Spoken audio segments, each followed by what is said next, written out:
magacaygu waa Juliet waxaana jira 9 sano sheekadani waxay ku dhacday xilli aan aniga iyo waalidiinteenu soo korinay guri ay hooyaday iyo aabbahay ku lahaayeen beerta dhexdeeda gurigaas wuxuu ahaa mid aan aad u jeclahay waxuuna lahaa geedo aad u tiro badan sidoo kale waxa uu lahaa webi kaasoo ka dhigi jiray meesha mid aad u qurux badan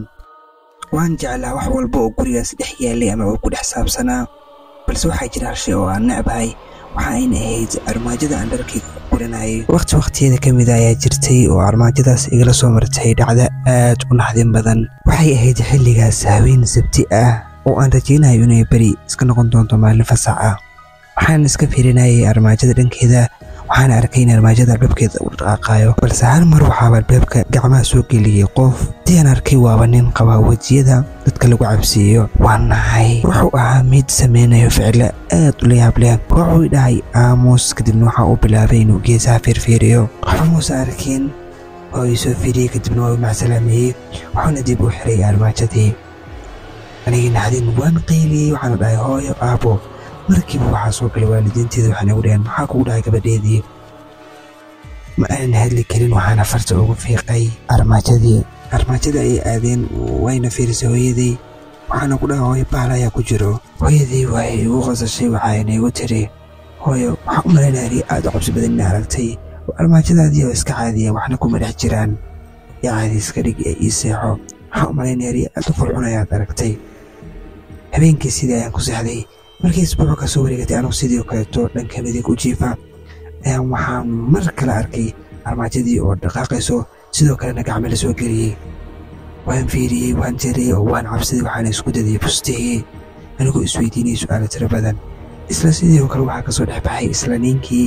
wuxuuna sameeyey isla sidii uu habeenka hore sameeyey waxuu igu yidhi aamus geesa ayuu fiiriyey waa u macsalaamayay kadib waa iska laabtay aniga waan naxsanaa aad ayuu nacabsanayay waxba ma aanan samaynin ma aanan qaylanin anigoo isleh haddii aad qayliso amay hooyada kula yaabtaa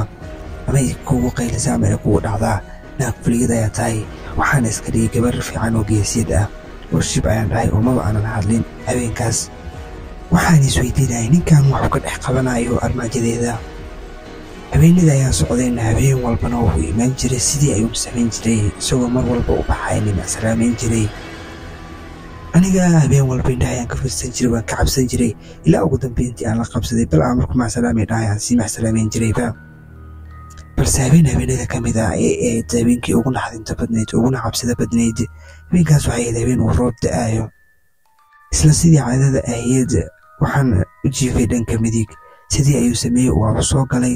waxaana bilaabay inuu igu dhaho aamus balse maanta waa ka duwan yahay waxa uuna sameynaya dhaqamo ka duwan kuwii horeeto waxa uu ahaa mid la soo baxay weji aad moodid inuu yara xanaaqsan yahay ama uu yara murugsan yahay waxa uu bilaabay inuu dhiisa kala qaado sida qof arkay oo kaleeto waxa uu soo faray albaabkii waxa uu urd ku soo galay qolkii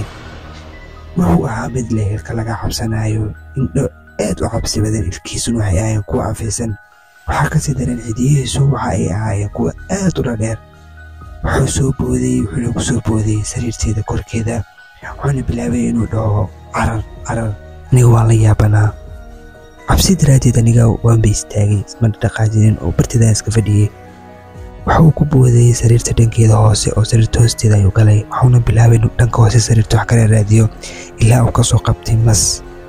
aad u weyn maskii ayuu soo qabtay wuxuuna bilaabay inuu dhulku ku garaaco weliba si xoog ah ilaa 4 jeer ayuu dhulku ku garaacay ilaa uu maskii ka dhintay waa u dilay maskii oo sidii ayuu masku ka dhintay aniga waan yaabanahay isaga uu soo fiiri wuxuu dhama fiican tahayna wuuna yareenahay wuxuuna dhahay aniga waa maska naxsanay waxba ma ogi waan jareenayaa cabsi daraaddeed wuxuuna yidhi iga raali noqo ma rabin inaan soo galo mana rabin inaan soo xadgudbo intaas hooyada imaanina waan sii baxayaa marka iga raali noqo waxaan arkay maskaan oo meesha ku jiro sidaas ayaan u soo galo qolka marka iga raali noqo wax dhiba ma wato aniga maanan awoodin inaan hadlo cabsi yaa maxaa ka hadlaysaa ayaan ku hayay